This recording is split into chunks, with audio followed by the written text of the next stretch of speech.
উনি ওনাদেরকে বললেন যে ক্ষত্রিয় পরিবারে জন্মগ্রহণ করার পরেও ওনার মা একজন ব্রাহ্মণ গুণী পুত্র পাবেন, আর সত্যবতীর পুত্র ব্রাহ্মণ হওয়ার পরিবর্তে ক্ষত্রিয় হবে।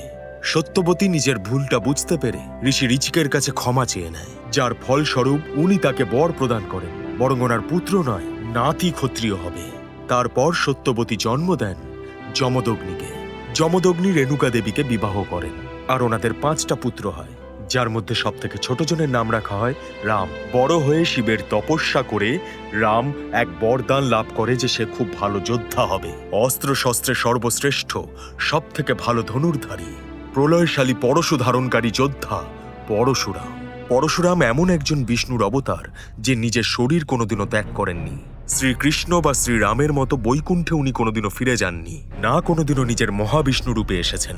উনি আমাদের গল্পের এমন একটা অংশ যিনি প্রত্যেক যুগে উপস্থিত রয়েছেন।